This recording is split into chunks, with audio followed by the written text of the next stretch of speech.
services. And today I'm going to talk about the CAPS and how to access services with us, but also I decided to tie in a little bit about stress management as well. So here are our learning objectives. So at the end of our time together, you will be able to identify effective strategies for managing stress and also explain how to schedule an appointment with CAPS if needed. But before we start, where I just talk your ears off, I want to get to know you all a little bit. I didn't get to figure out the polls, so what I'm going to have you all do is put your hand up so that I can get a sense of where you all are from. So put your hand up if you're from NorCal. And then type into the chat what part of NorCal. I'm from San Jose.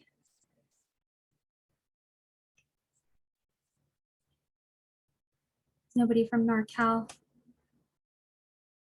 Okay, what about Redding area. Is anybody from Central California? Okay, what about LA area? Put your hands up. Thumbs up from Viviana. Awesome. Okay, let me see if I can see everybody's faces. A few people. 1, 2, 3. Nope, 1, 2. I hope I counted everyone. Oops. Okay, what about from Orange County? Nobody from Orange County. Inland Empire? San Diego? 1, 2. Out of state. 3. 3 people from San Diego. What part of San Diego? 4. Got a lot of San Diegans.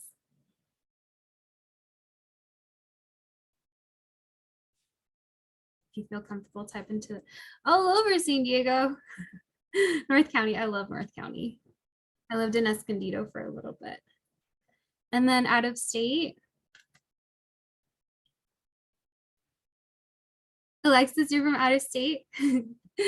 What state? Arizona. Arizona. So close. Yeah, like 5-hour drive-ish. Anybody from a different country? All right. Well, thank you for sharing a little bit with me about yourselves. Let's get started. Let me open up okay.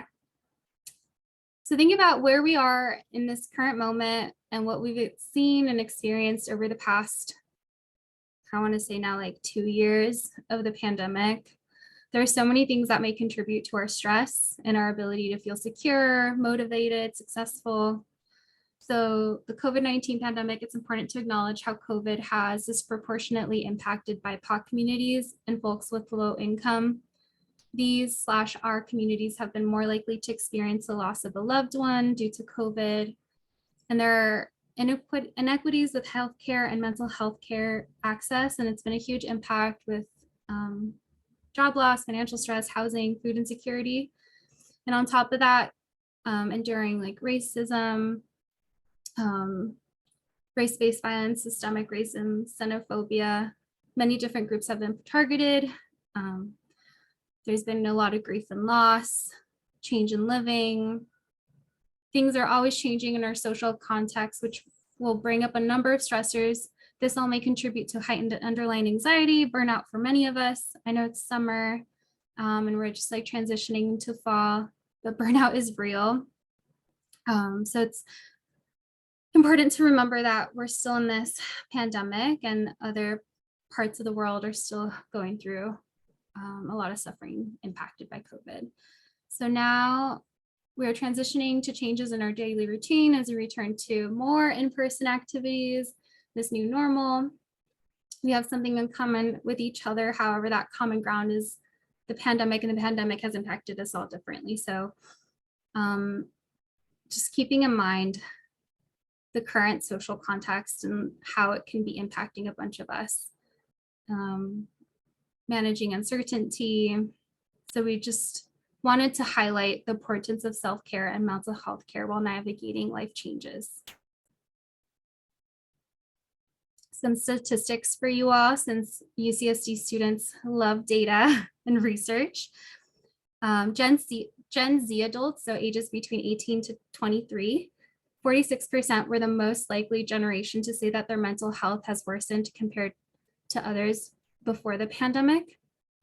Gen Z adults, so 65%, were also more likely than their older counterparts to report feeling isolated. These are the top 10 factors that UCSD students report negatively impacting academic performance, and how that compares to how they responded 2 years ago pre-pandemic. So take a moment to look at this slide. So there's procrastination, stress, anxiety, sleep, depression, career, family, finance, health concerns, and then physical, like headaches and migraines. Do any of these stand out to you? You can type into the chat which one stands out to you.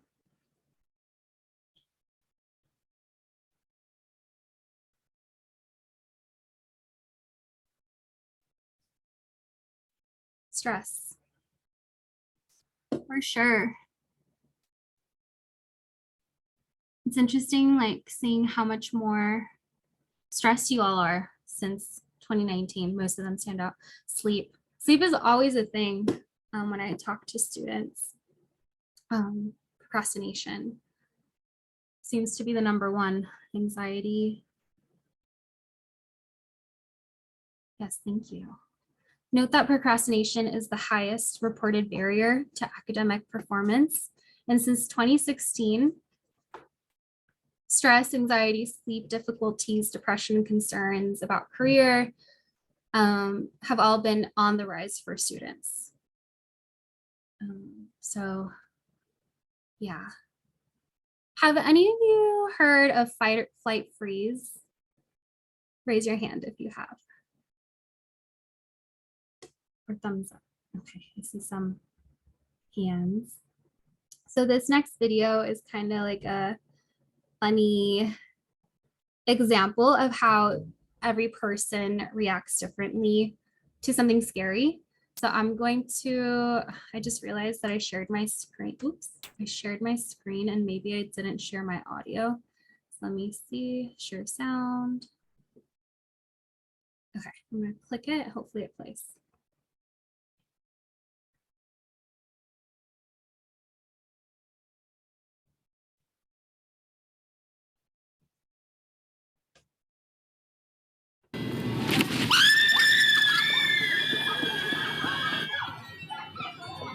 What a weirdo. Oh! You scared the shit out of me.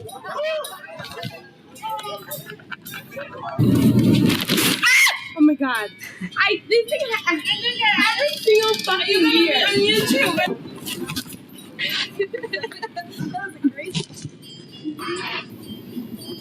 Yeah, Lovey, I knew you were in there. Yeah, Lovey, I knew you were in there. Alright. Whoa, is there someone in there? Did you touch him? Alex, wait! To hold them accountable. Oh, God, don't ever do that.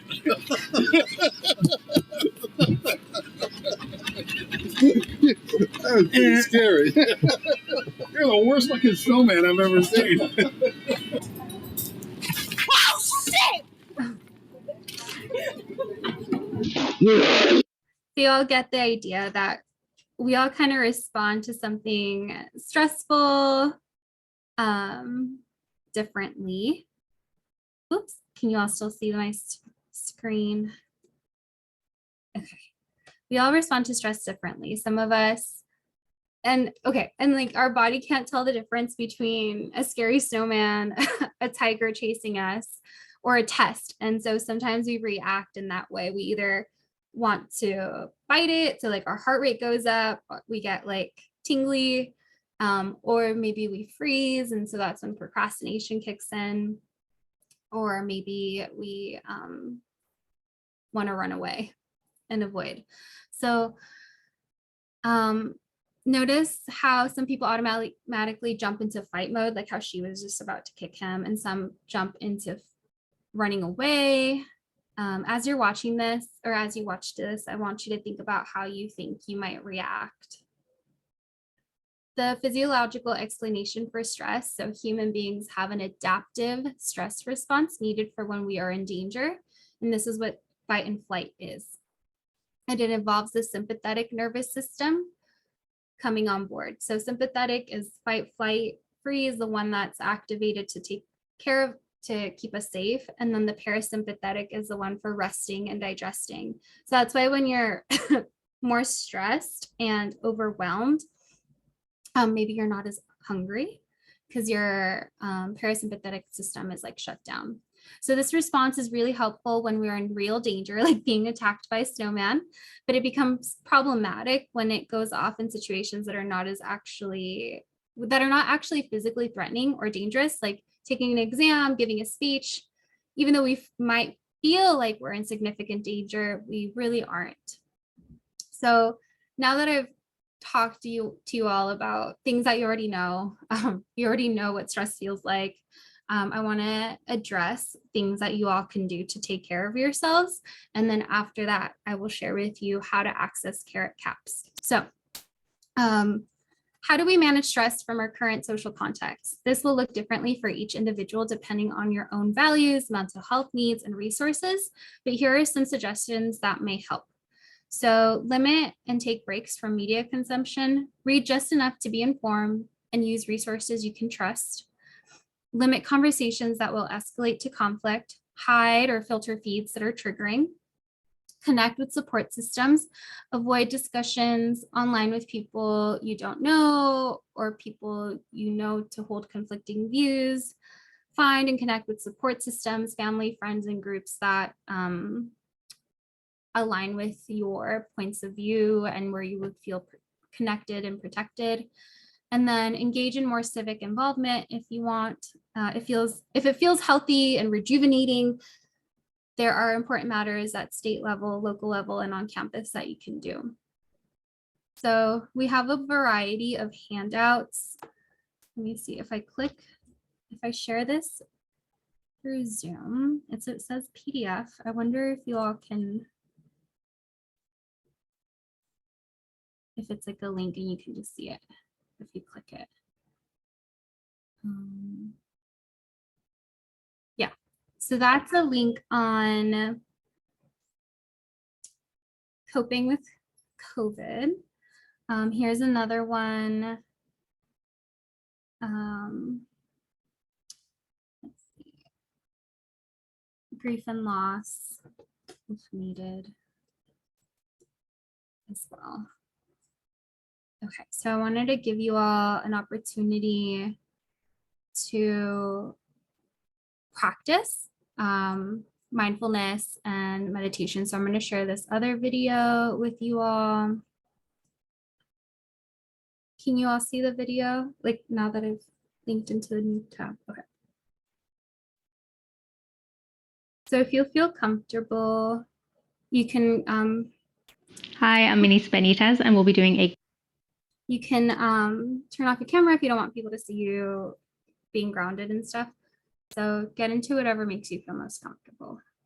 Guided meditation to reduce anxiety. So find yourself a comfortable seated position and we'll get started. Bringing your hands to your kneecaps or your lap and taking the first deep breath in through our nose and out through our mouth, closing our eyes. Again, follow your breath, taking a deep inhale through your nose and out through your mouth. Follow your breath, taking another deep inhale through your nose and exhaling through your mouth. And observe the breath. Sometimes we notice that our breathing is not as deep as we thought it was. We might be breathing shallow breaths throughout the day.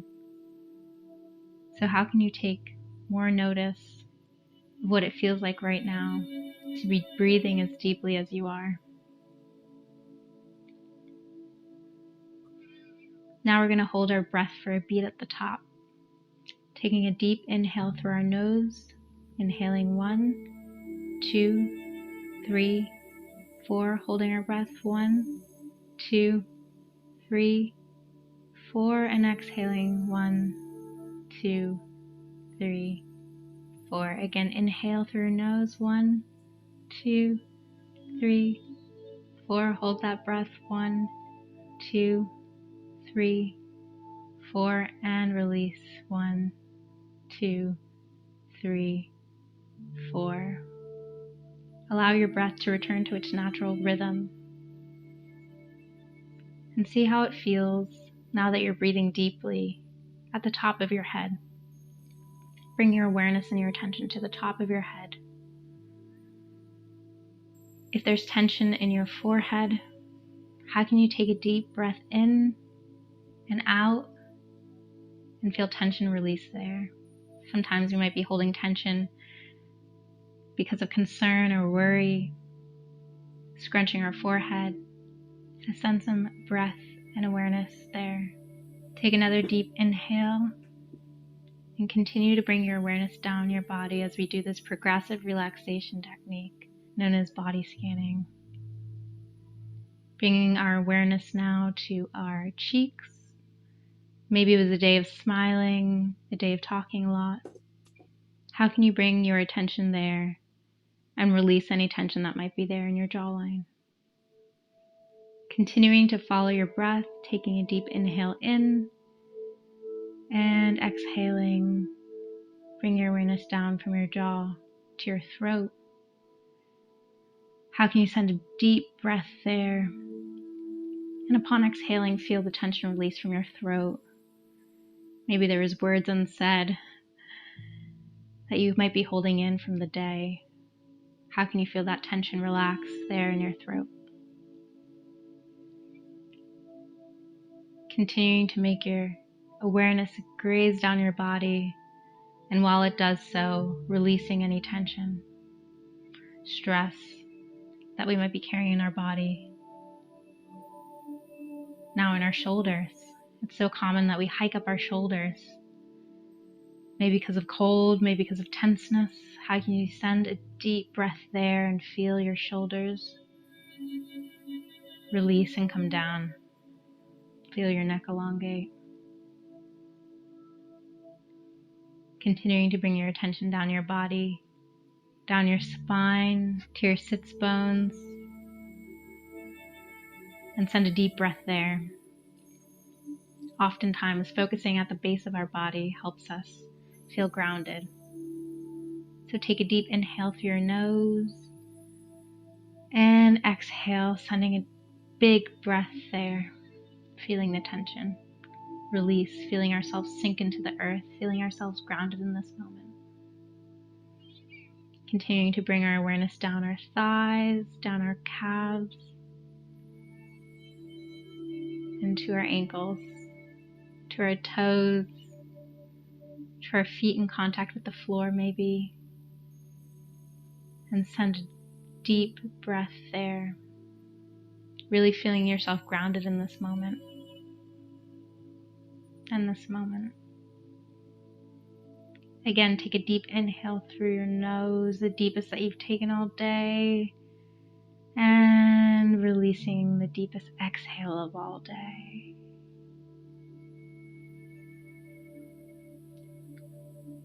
And when you're ready,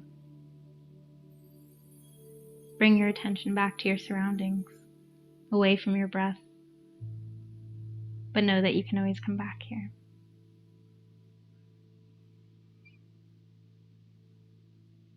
Open your eyes,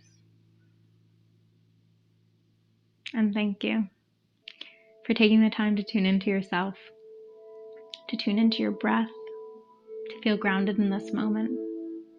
I'm Anissa Benitez, and I appreciate you.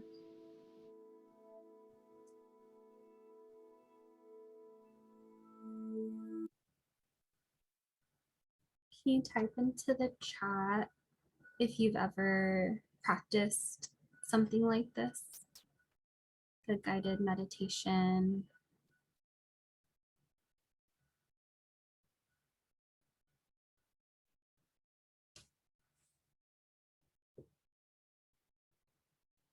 yoga, dawn meditation that's new to some of you, but a lot of you have experienced it. Good. Yeah, I didn't learn about yoga and meditation and mindfulness until I went to college. So it's a good opportunity to practice it. This is the video. You can find a ton of different kinds of videos on YouTube. And then I'll go through different apps that you all can access for free as a UCSD student too, that you can utilize to practice the meditation. But those will be at the end when I tell you about resources with CAPS. So yeah, thank you for trying something new. If it was new, thank you for just practicing and taking a moment for yourself today. So you're feeling really stressed during this transition back to campus. It can be especially important to take time for self-compassion and relaxation strategies. These strategies can significantly decrease stress. So if some of you are feeling a little bit more sleepy, I myself can feel it. It's because you triggered back the like parasympathetic resting and digesting rather than the activating of your heart rate. So this can help you feel less stressed, improve health and well-being. So some mindfulness and relaxation options include taking time to practice kindness and patience. So being kind and patient and understanding and nurturing to yourself, similar to if you were to be talking to like a younger child, even sometimes visualizing yourself as your younger self could be very healing. We have experienced a lot of loss and fear and stress and uncertainty in this past 2 years, and it may be showing up differently for you. So some of you may be feeling more fearful, more anxious, more excited.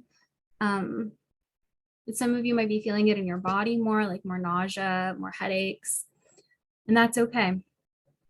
Our body is just telling us information. Another technique is called RAIN. So this is the technique for self-compassion. It's an easy to remember acronym that can help you build compassion for yourself.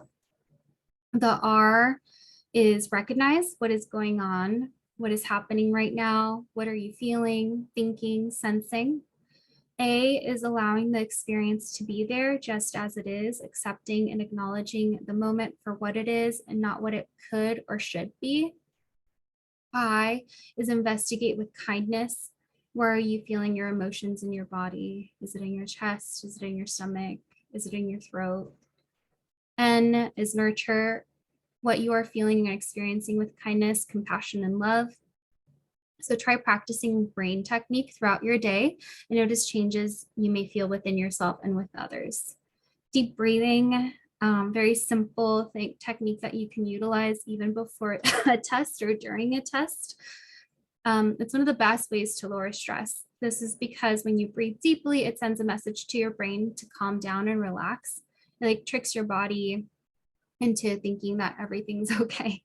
So the brain then sends this message to your body. Those things that happen when you are stressed, such as increased heart rate, fast breathing, high blood pressure, all decrease as you breathe deeply to relax.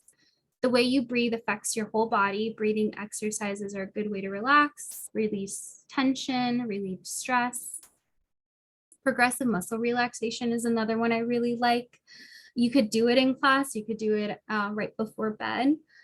And it's when you progressively tense and relax your muscles. So starting with your toes, you would like squeeze for 5 seconds and then release, and then you would make your way up to your whole foot, squeeze it, and then relax, like you're tensing. So then you go up to your calves, you like tense them like you're gonna kick a ball, and then you relax.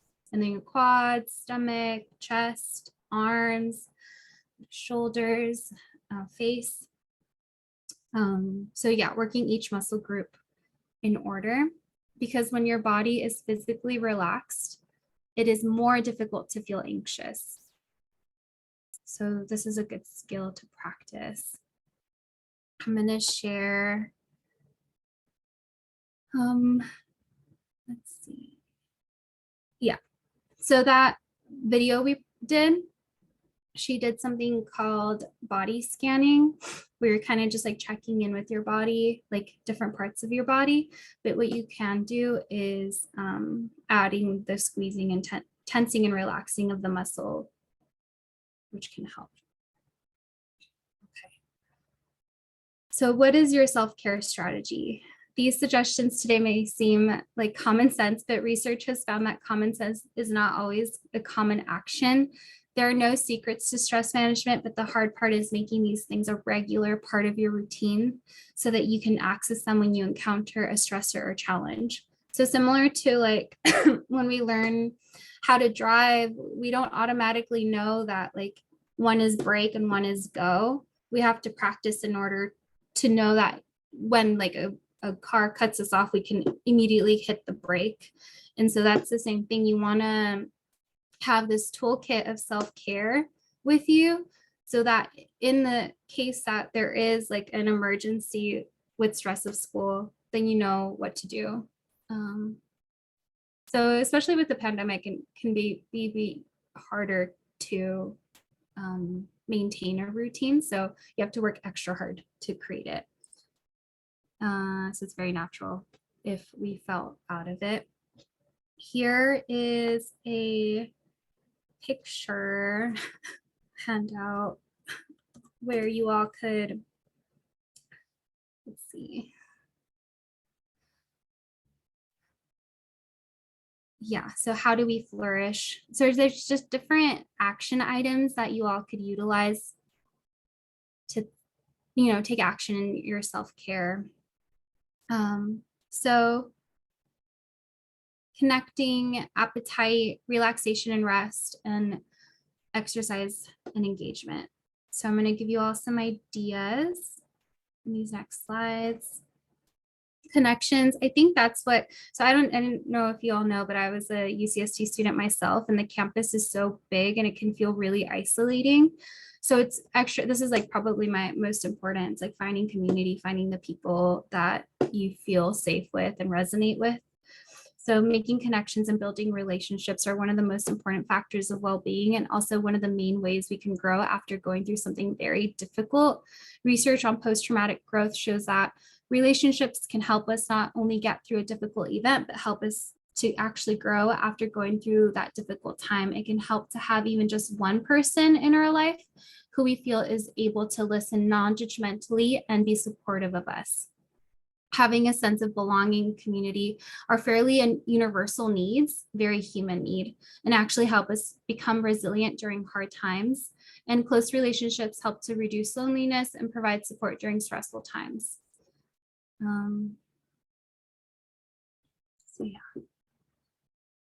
Appetite, it's really important to regulate our body. So our brains regulate our mood by having healthy levels of chemicals and neurotransmitters. And we make these neurotransmitters from the building blocks we get from our food. So having a proper diet is one of the first steps we can take to help prevent an unbalanced mood. It's one of those things that can feel like, okay, I can control this thing in my life. And so yeah, healthy nutrition means eating healthy, well-balanced meals that include protein, fruits and vegetables. Everything that you eat and drink matters. So you may think healthy food is more expensive, but on-campus residential dining makes efforts to make prices of healthy options comparable to other food items. So there are also resources online to help you identify ways to eat healthy on a budget.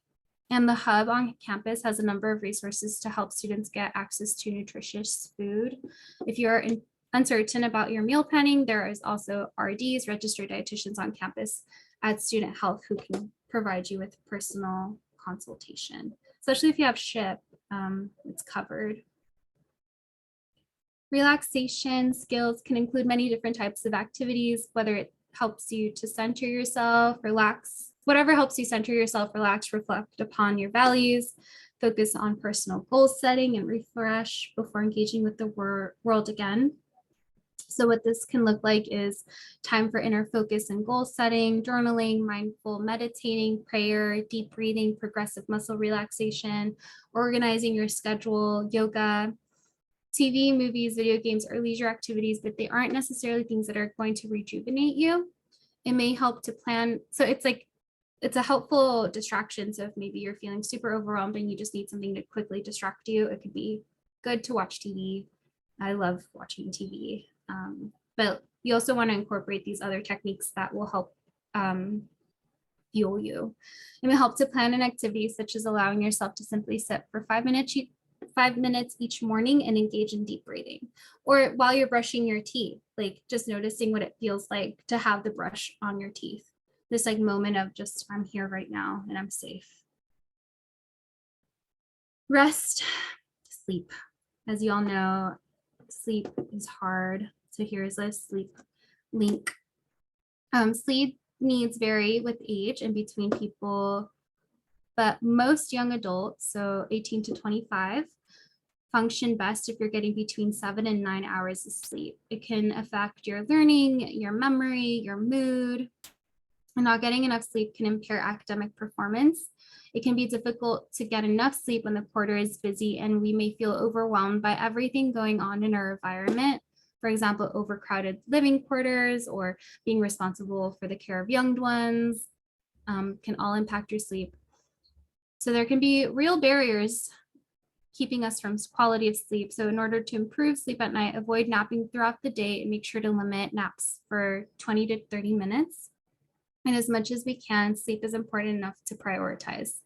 So those are some, that handout shows some sleep hygiene techniques that you can incorporate.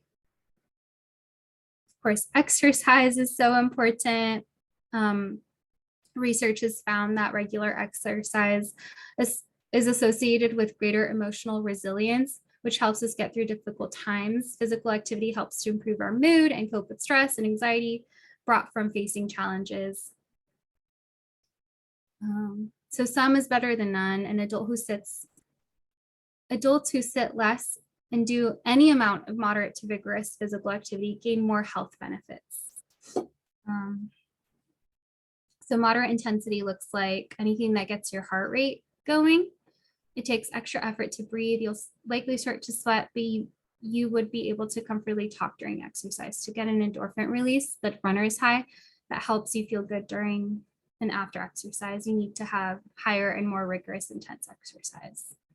So general goal, 30 minutes a day, maybe, or like 5 hours a week. You all have pools and gyms, equipment. There's YouTube videos. There's UC San Diego Rec offers the Playground, which has free Rec Live Zoom classes, as well as pre-recorded classes. So there's a lot of resources on campus. A lot of them can be free. And then engagement. A big part of well-being is to increase a sense of engagement in our lives. One way to do this is through hobbies, anything that helps you feel creative. So hobbies are a part of our life that exists outside of school, work, and our relationships.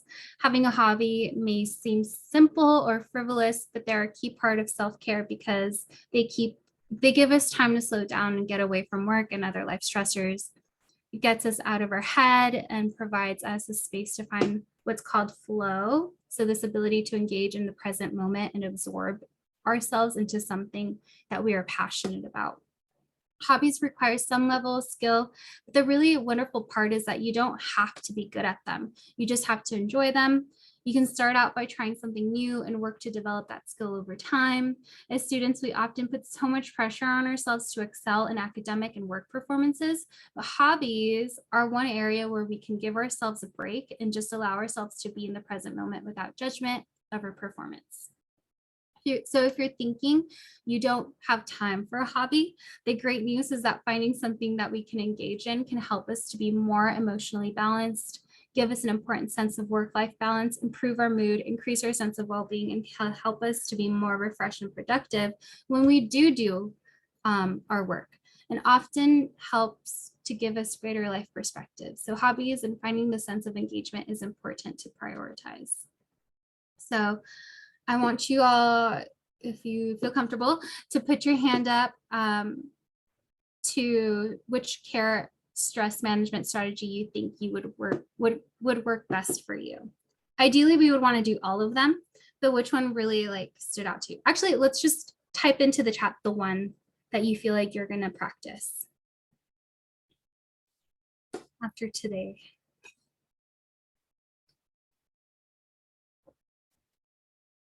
A lot of R's, engagement, exercise, rest. Yes. Keep. Rest, relaxation, connections, rest, relaxation, engagement, exercise, rest, relaxation. Love it. Thank you. Okay. Engagement. So now on to clinical services. So CAPS is the department on campus that provides mental health support and counseling to our students. Our team is made up of licensed clinical social workers like me, psychologists, psychiatrists, and postdoctoral residents. Our staff are culturally diverse with a wide range of identities. We offer both in-person and virtual appointments. Our clinical services include individual counseling in which a student meets one-on-one with the counselor, and other services other services that we offer groups. Some problems are better addressed together in a group, and so we have several groups in which students get the unique opportunity to meet weekly with the CAPS staff, as well as get support from other students who share similar experiences. So examples include groups on how to build social confidence, improve relationships, managing anxiety. Some students will also be referred for medication treatment with one of our psychiatrists. Our services are free for undergrad, grad, and professional students who have paid their student services fees.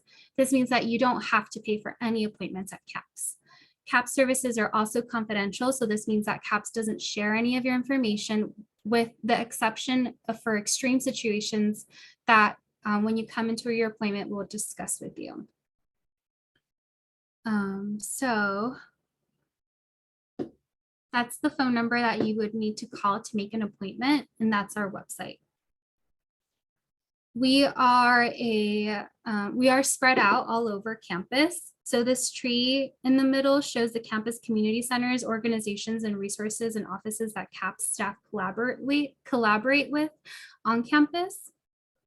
Our CAPS providers serve as liaisons to our culturally diverse students groups on campus and collaborate with various campus community center partners. So I'm liaisons to the student retention program, so like CASP, Oasis, and Path Scholars. But yeah, so here's just like a list of different, so like Appy Meta, Black Resource Center, Cross Cultural Center, LGBT Resource Center, Raza Resource Centro.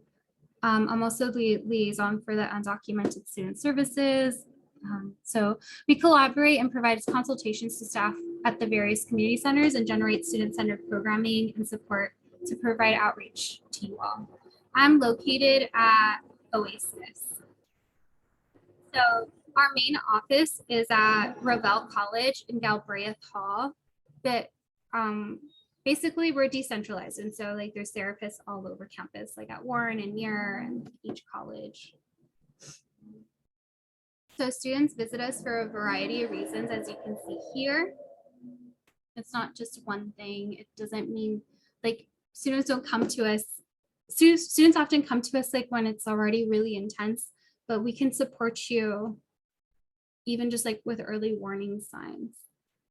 Here are our crisis services. The phone number 858-534-3755 is available 24/7. So please don't hesitate to call if you need help or if you know someone that needs help. And we're in person at Galbraith Hall 190, Monday through Friday from 8 to 4 p.m. Here are some of our groups that we sometimes offer or often offer. Here are our forums that are a little bit more based on identity. Let's Talk is an opportunity for you to kind of dip your feet into talking to a counselor. It's just like a one-time session where you come in with like a specific issue and you can kind of just get a sense of what therapy can look like. And you can schedule an appointment through our website. iFlourish is, so these are the apps that I was telling you all about. Headspace and Shine are both mindfulness meditation free apps. Headspace is nice. I feel like a lot of you have probably heard of it. There's meditation exercises for sleep, anxiety, focus, fitness. Shine is a new one that we just partnered with, and it's an inclusive mental health wellness app for better mornings, brighter days, the truest you is how they advertise themselves. But basically there's more like BIPOC, LGBT voices in this app.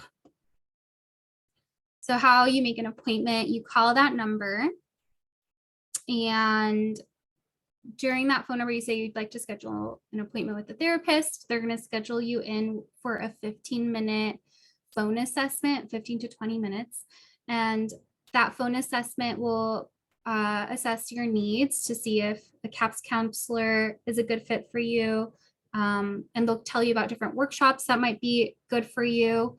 Or if your needs are better, like if we could help you better with a provider off campus, then we can help you get set up for that. So we have a lot of trained counselors to support you. I'm your liaison. So basically the reason why sometimes students may not meet the criteria to be at CAPS is because you might need help more consistently. So sometimes I'm not available to see students until like every 2 weeks, 3 weeks, or once a month. And so if you need to see me more than once a month, then that's sometimes like why we refer out. But we're not just gonna abandon you. We would like support you through that process. I've helped students call their insurance. If you have SHIP covers weekly therapy, I think with like a $10 copay. So it'd be, I myself get therapy and I really like my weekly therapy. So if you yourself feel like you would want something more consistent, I would recommend getting SHIP. And financial aid can help with those additional costs of the SHIP insurance. Here are some more resources for our Triton's Flourish. Like I just gave you a bunch of handouts, but there's just a bunch of more on our website. This is what our website looks like. And yeah, any questions, comments, concerns?